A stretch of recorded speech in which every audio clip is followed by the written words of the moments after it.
माझं नाव सुरेश. गावातल्या रांगड्या तरुणापैकी मी एक. अंगपिंडाने मजबूत, कष्टाची सवय असलेला, पण स्वभावाने मात्र थोडा अबोल आणि लाजळ होतो. गावात दुष्काळ पडला होता. काम मिळेनासे झाले होते. म्हातारी आई आणि धाकटी बहीण यांच्या जबाबदारीचं ओझं माझ्या खांद्यावर आलं होतं. शेवटी नाईलाजाने मी गावच्या सरपंच साहेबांच्या त्या अवाढव्य पांढऱ्या वाड्याच्या पायरी चढायचं ठरवलं. आणि तो वाडा म्हणजे गावासाठी एक सत्ता केंद्र होतं. साहेब कडक शिस्तीचे, पण श्रीमंतीचा थाट मोठा. मी जेव्हा त्या वाड्यात मोठ्या लाकडी दरवाजासमोर उभा राहिलो, तेव्हा काळजाची धडधड वाढली होती. मला वाटलं होतं की तिथं आता घाम गाळून मजुरी करायचं आणि आपलं घर चालवायचं. पण नियतीच्या मनात काहीतरी वेगळं होतं. मी दरवाजाची साखळी वाजवली. दुपारची वेळ होती. गावात शुकशुकाट होता. दरवाजा उघडला गेला, पण समोर साहेब नव्हते. समोर उभ्या होत्या त्या कुसुमबाई, सरपंचाच्या पत्नी. जडताडी साडी, कपाळावर मोठं कुंकू आणि चेहऱ्यावर एक अशी झरप, पाहणाऱ्याने आपसूक मान झुकावी लागेल. पण जेव्हा त्यांची नजर माझ्यावर पडली, तेव्हा त्या नजरेत राग नव्हता. उलट एक प्रकारची व्याकुळता होती. जणू त्या कोणाला तरी वर्षानुवर्षे शोधत होत्या. "काय पाहिजे रे?" त्यांनी मला विचारलं.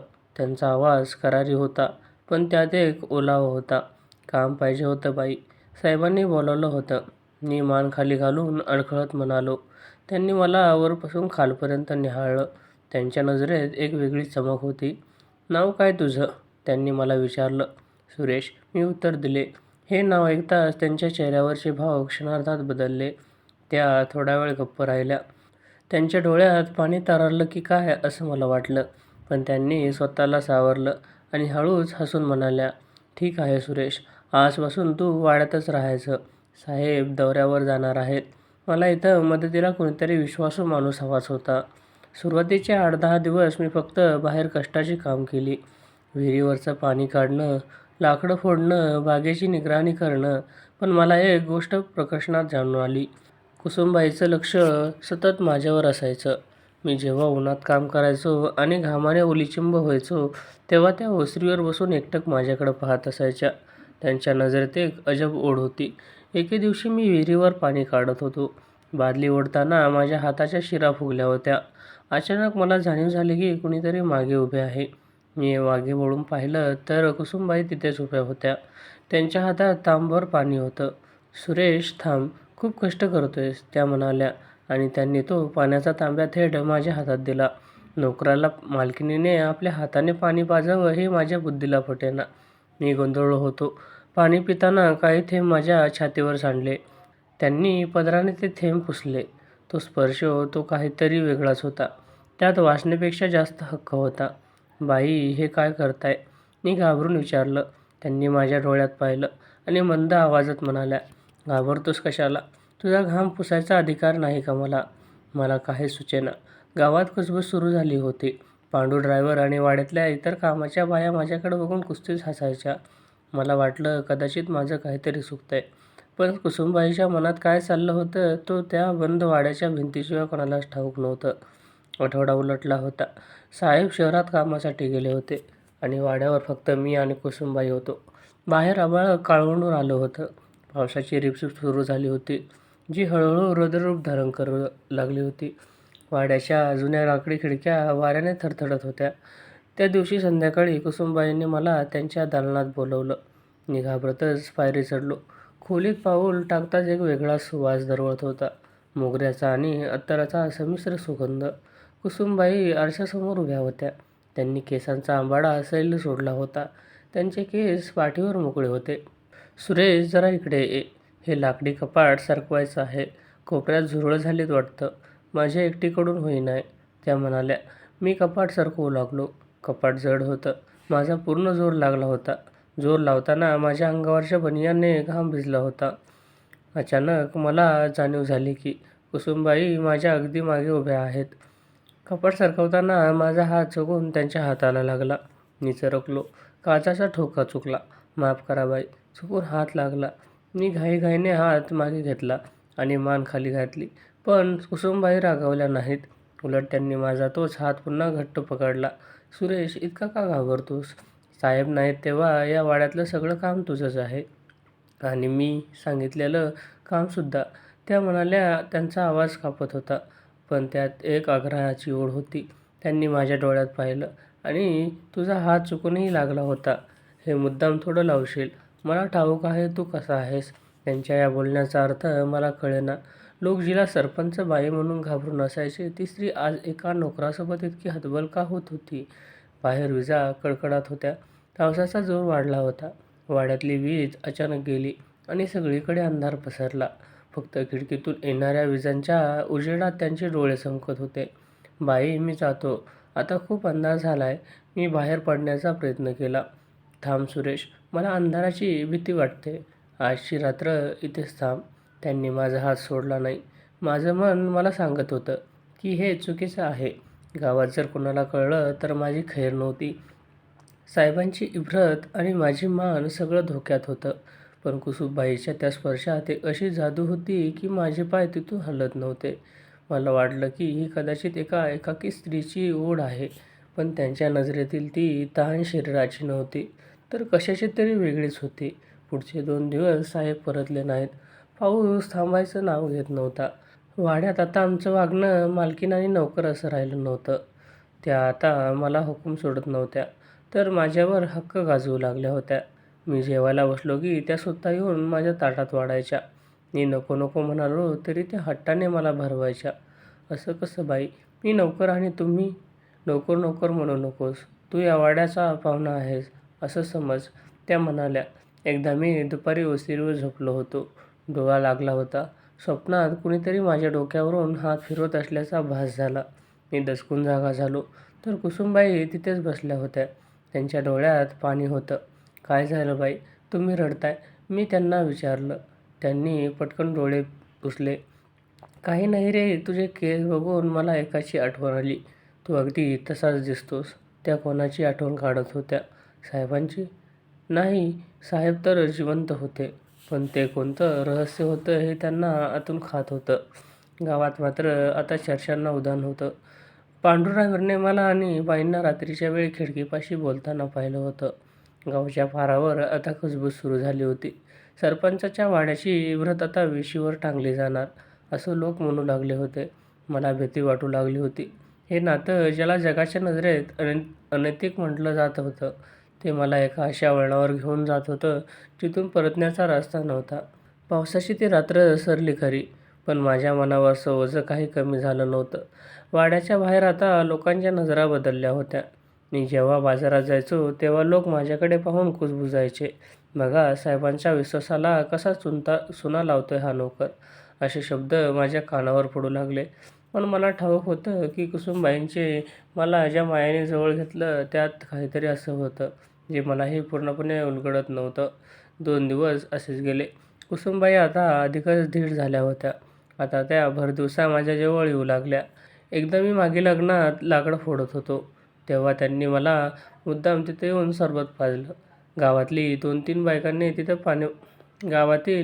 बायका तिथे पाणी भरण्यासाठी आल्या होत्या. त्यांनी हे पाहिलं आणि त्यांच्या नजरा एकमेकींकडे वळल्या. गावाच्या पारावर आता साहेबांच्या घराण्याची इब्रत चव्हाट्यावर आली होती. बाई, हे चुकीचं आहे. लोक काय म्हणतील? मी भीतीने म्हणालो होतो. त्यांनी माझ्या खांद्यावर हात ठेवला आणि म्हणाल्या, लोकांचं मी बघून घेईन. तू फक्त माझ्यासोबत राहा. साहेब येतात आणि जातात, पण या वाड्याचा श्वास मी आहे. त्याच दिवशी संध्याकाळी अचानक वाड्यासमोर गाडी थांबली. साहेब परतले होते. माझं काळीज जोरात झडझडू लागलं. मी धावत गेलो आणि साहेबांचा चेहरा अतिशय गंभीर होता. त्यांच्यासोबत गावचे काही प्रतिष्ठित लोक आणि तो पांडू ड्रायव्हरही होता. पांडूने बहुधा आपलं काम चोख बजावलं होतं. साहेबांनी वाड्यात पाऊल टाकताच कुसुमबाईकडे पाहिलं. कुसुम, हे काय ऐकतोय मी गावात? या नोकराशी तुझं काय नातं आहे? साहेबांचा आवाज वाड्याच्या भिंतींना थरकाप उडून गेला. कुसुमबाई अजिबात डगमगल्या नाही. त्यांनी उलट माझ्याकडे पाहिलं आणि एक विचित्र नजर टाकली. साहेब, जे ऐकताय ते कदाचित खरं असेल, त्या शांतपणे म्हणाल्या. हे ऐकून साहेबांचा संयम तुटला आणि कमरेचा पट्टा काढला आणि माझ्या दिशेने धावले. तुझी इतकी हिंमत? ज्या ताटात जेवलास त्याच ताटात छेद करतोस, साहेब ओरडत होते. त्यांनी मला मारहाण करायला सुरुवात केली. मी मुकाट्याने मार खात होतो. मला वाटलं कुसुमबाई आता माझी बाजू घेतील, मला वाचवतील, पण त्या फक्त कोपऱ्यात शांत उभ्या राहून सगळं बघत होत्या. त्यांच्या डोळ्यात एकही थेंब नव्हता. साहेब, मला माफ करा. मी काहीही केलेलं नाही. मी गयवया करत होतो. पण साहेबांना आता काहीच ऐकायचं नव्हतं. गावातल्या लोकांना आणि साहेबांना आता खात्री पडली होती की सुरेश आणि कुसुम यांच्यात अनैतिक संबंध आहेत. साहेबांनी मला ओढत वाड्याच्या बाहेर काढलं आणि जुन्या कोठडीत कोंडलं. उद्या सकाळी पंचायतसमोर तुझा फैसला होईल असं म्हणून त्यांनी दरवाजा बाहेरून लावून घेतला. मी त्या अंधाऱ्या कोठडीत पडलो होतो. अंगावर जखमा होत्या, पण मनावरची जखम मोठी होती. ज्या बाईंना मी मानलं, ज्यांनी मला हक्काने पाणी पाजलं, त्यांनीच आज मला अशा संकटात सोडून दिलं होतं. पण माझ्या लक्षात आलं की माझ्या खिशात काहीतरी टोचत आहे. मी हात घालून पाहिलं तर एक चिठ्ठी होती. ही कुसुमबाईंनी मला कोठडीत ढकलताना गुपचूप दिली होती. मी कंदिलाच्या उजेडात ती चिठ्ठी वाचली आणि माझे डोळे विस्फारले. त्यात लिहिलं होतं, सुरेश, तू घाबरू नकोस. साहेबांना राग येऊ दे, कारण हा राग त्यांना खरं सांगायचा प्रयत्न करेल. उद्या सकाळी तुझे जन्मखून तुझ्या गळ्यावरच्या तातीत लपवला आहे, तो साहेबांना दाखव. तुझं आणि माझं नातं जगाला कळण्याची वेळ आली आहे. मला आता समजलं होतं की कुसुमबाईंनी मुद्दाम हे सगळं घडवून आणलं होतं. त्यांना जगाची आणि साहेबांची भीती नव्हती. त्यांना फक्त एका सत्याचा स्फोट करायचा होता. साहेबांच्या ज्या घराण्याला वारस नाही असं गाव म्हणायचं, त्याच घराण्याचा वारस आज कोठडीत बंद होता. सकाळी जेव्हा पंचायत भरली तेव्हा साहेबांनी हातात बंदूक घेऊन उभे होते. आज या नोकराला जिवंत सोडणार नाही, ते गरजले. पण कुसुमबाई मध्ये आल्या आणि त्यांनी माझा हात धरला. त्यांनी साहेबांना तो फोटो आणि ती डायरी दाखवली. दुसऱ्या दिवशी सकाळची वेळ होती. वाड्यासमोर गावची मोठी पंचायत जमली होती. साहेब हातात बंदूक घेऊन कोठडीबाहेर रागाने लाल उभे होते. आज या नोकराला वाड्याच्या मर्यादेबाहेर जिवंत पाहणार नाही, अशी त्यांची गर्जना होती. गावकरी तमाशे बघण्यासाठी गोळा झाले होते. सर्वांच्या नजरेत सुरेशबद्दल तिरस्कार आणि साहेबांबद्दल सहानुभूती होती. तितक्यात कुसुमबाई कोठडीचा दरवाजा उघडून बाहेर आल्या. त्यांच्या हातात एक जुनी डावरी, पिवळी पडलेली डायरी आणि काही फोटो होते. थांबा साहेब, त्यांनी इतक्या ठाम आवाजात हाक मारली की साहेबांचे पाऊल तिथेच थबकले. सुरेशला मारण्याआधी हे बघा. जे तुम्ही अनैतिक संबंध म्हणत आहात ते तुमच्याच घराण्याचं एक न पुसलेलं सत्य आहे. साहेबांनी संशयाने डायरी हातात घेतली. ती डायरी कुसुमबाईंच्या लग्नानंतरच्या पहिल्या वर्षाची होती. वाचता वाचता साहेबांच्या हातातील बंदूक गळून पडली. त्यांचे डोळे ओलावले आणि हात थरथरू लागले. गावातले लोक बुचकळ्यात पडले होते. कुसुमबाई माझ्याजवळ आल्या. त्यांनी माझा हात पकडला आणि सर्वांसमोर उभं केलं. साहेब, लग्नानंतर माझं पहिलं बाळ, जे आपण जन्मताच गमावलं, असं डॉक्टर म्हणाले होते, ते बाळ मेलं नव्हतं. कुसुमबाई रडत म्हणाल्या, तुमच्या आईने, म्हणजे माझ्या सासूबाईने, घराण्याच्या प्रतिष्ठेसाठी ते बाळ एका अनाथालयाबाहेर सोडून दिलं होतं. कारण त्याचा जन्म एक अशुभ नक्षत्रावर झाला होता. त्यांनी मलाही खोटं सांगितलं की बाळ गेलं. त्यांनी माझ्या गळ्यातील ताईत काढून दाखवला. सुरेश हा दुसरा कोणी नसून तुमचाच मुलगा आहे. जेव्हा तो या वाड्यात कामासाठी आला तेव्हा मला त्याचीही जन्मखून आणि ताईत पाहून खात्री पटली होती. साहेब, ज्याला तुम्ही अनैतिक समजत होतात, ती एक आईची अनेक वर्षाची साठलेली ममता होती. मला फक्त माझ्या मुलाला जवळ घ्यायचं होतं. त्याला ओळख द्यायची होती. वाड्याच्या प्रांगणात संपूर्ण शांतता पसरली होती. साहेबांच्या डोळे विस्फारले होते. त्यांनी धावत येऊन मला घट्ट मिठी मारली. वाड्याच्या ज्या भिंती कालपर्यंत पापाच्या कुजबुजीने भरल्या होत्या, तिथे आज आनंद अश्रू वाहत होते. गावकरी खाली मान घालून उभे होते. ज्या नोकराला त्यांनी वाळीत टाकलं होतं, तो आज त्या वाड्याचा वारसदार ठरला. बाहेर पावसाचं ढग पांगलं होतं आणि उबदार ऊन वाड्यावर पडलं होतं. कुसुमबाईच्या चेहऱ्यावर आज वेगळंच समाधान होतं. त्यांनी सुरेशला वाड्याचा नोकर म्हणून नाही तर कुलदीपक म्हणून घराच्या उंबरठ्याला ओलांडायला लावला. साहेब माझ्या डोक्यावर हात ठेवला आणि म्हणाले, तुला ओळखायला मला उशीर झाला, पण तू आज घरी परतला आहेस. कथा संपली, पण एका नवीन आयुष्याची सुरुवात झाली होती आणि त्याचा राग पुसला गेला होता आणि वाड्यात पुन्हा एकदा आई आणि मुलाचं नातं नव्याने बहरलं होतं. वाडा आता फक्त भिंतीचा राहिला नव्हता, तो पुन्हा एकदा घर झाला होता.